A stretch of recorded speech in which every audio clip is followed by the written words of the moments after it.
کی شرمگاہیں کھل گئیں اور وہ بہشت کے درختوں کے پتے توڑ توڑ کر اپنے اوپر چپکانے اور سطر چھپانے لگے، اور ان کے پروردگار نے ان کو پکارا کہ کیا میں نے تم کو اس درخت کے پاس جانے سے منع نہیں کیا تھا اور جتا نہیں دیا تھا کہ شیطان تمہارا کھلم کھلا دشمن ہے؟ دونوں عرض کرنے لگے کہ پروردگار، ہم نے اپنی جانوں پر ظلم کیا، اور اگر تو ہمیں نہیں بخشے گا اور ہم پر رحم نہیں کرے گا تو ہم تباہ ہو جائیں گے۔ فرمایا تم سب بہشت سے اتر جاؤ، اب سے تم ایک دوسرے کے دشمن ہو، اور تمہارے لیے ایک وقت خاص تک زمین میں ٹھکانا اور زندگی کا سامان کر دیا گیا ہے۔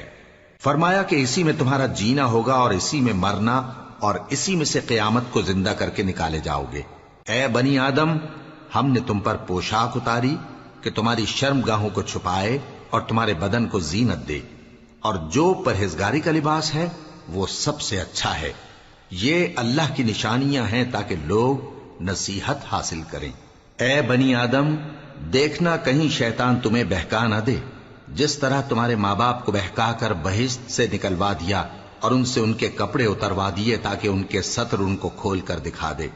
وہ اور اس کے بھائی بند تم کو ایسی جگہ سے دیکھتے رہتی ہیں جہاں سے تم ان کو نہیں دیکھ سکتے۔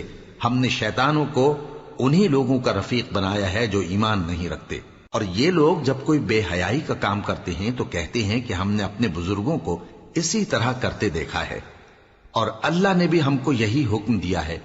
کہہ دو کہ اللہ بے حیائی کے کام کرنے کا تو حکم نہیں دیتا۔ کیا تم اللہ کی نسبت ایسی بات کہتے ہو جس کا تمہیں علم نہیں؟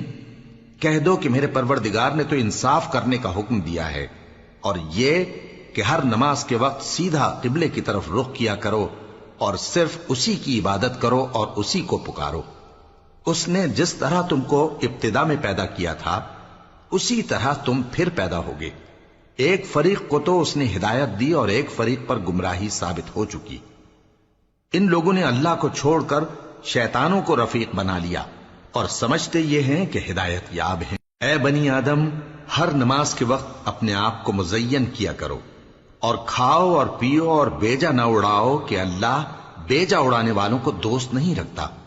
پوچھو تو کہ جو زینت و آرائش اور کھانے پینے کی پاکیزہ چیزیں اللہ نے اپنے بندوں کے لیے پیدا کی ہیں ان کو حرام کس نے کیا ہے؟ کہہ دو کہ یہ چیزیں دنیا کی زندگی میں بھی ایمان والوں کے لیے ہیں اور قیامت کے دن صرف انہی کا حصہ ہوں گی۔ اسی طرح اللہ اپنی آیتیں سمجھنے والوں کے لیے کھول کھول کر بیان فرماتا ہے۔ کہہ دو کہ میرے پروردگار نے تو بے حیائی کی باتوں کو ظاہر ہوں یا پوشیدہ، اور گناہ کو اور ناحق زیادتی کرنے کو حرام کیا ہے، اور اس کو بھی کہ تم کسی کو اللہ کا شریک بناؤ جس کی اس نے کوئی سند نازل نہیں کی، اور اس کو بھی کہ اللہ کے بارے میں ایسی باتیں کہو جن کا تمہیں کچھ علم نہیں۔ اور ہر ایک امت کے لیے موت کا ایک وقت مقرر ہے، جب وہ آ جاتا ہے تو نہ تو ایک گھڑی دیر کر سکتے ہیں اور نہ جلدی ہی کر سکتے ہیں۔ اے بنی آدم، ہم تم کو یہ نصیحت ہمیشہ کرتے رہے ہیں کہ جب ہمارے پیغمبر تمہارے پاس آیا کریں اور ہماری آیتیں تم کو سنایا کریں تو ان پر ایمان لایا کرو، کہ اب جو شخص ان پر ایمان لا کر اللہ سے ڈرتا رہے گا اور اپنی حالت درست رکھے گا تو ایسے لوگوں کو نہ کچھ خوف ہوگا اور نہ وہ غمناک ہوں گے۔ اور جنہوں نے ہماری آیتوں کو جھٹلایا اور ان سے سرتابی کی وہی دوزخی ہیں کہ ہمیشہ اس میں جلتے رہیں گے۔ پس اس سے زیادہ ظالم کون جو اللہ پر جھوٹ باندھے یا اس کی آیتوں کو جھٹلائے؟ ان کو ان کے نصیب کا لکھا ملتا ہی رہے گا، یہاں تک کہ جب ان کے پاس ہمارے بھیجے ہوئے فرشتے جان نکالنے آئیں گے تو کہیں گے کہ جن کو تم اللہ کے سوا پکارا کرتے تھے وہ اب کہاں ہیں؟ وہ کہیں گے کہ وہ ہم سے گم ہو گئے، اور اقرار کریں گے کہ بے شک وہ کافر تھے۔ تو اللہ فرمائے گا کہ جنوں اور انسانوں کی جو جماعتیں تم سے پہلے ہو گزری ہیں انہی کے ساتھ تم بھی داخل جہنم ہو جاؤ۔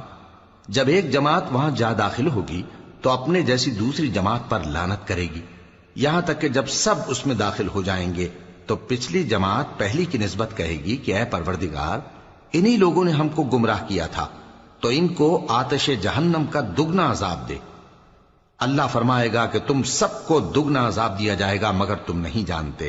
اور پہلی جماعت پچھلی سے کہے گی کہ تم کو ہم پر کچھ بھی فضیلت نہ ہوئی، تو جو عمل تم کیا کرتے تھے اس کے بدلے میں عذاب کے مزے چکھو۔ جن لوگوں نے ہماری آیتوں کو جھٹلایا اور ان سے سرتابی کی ان کے لیے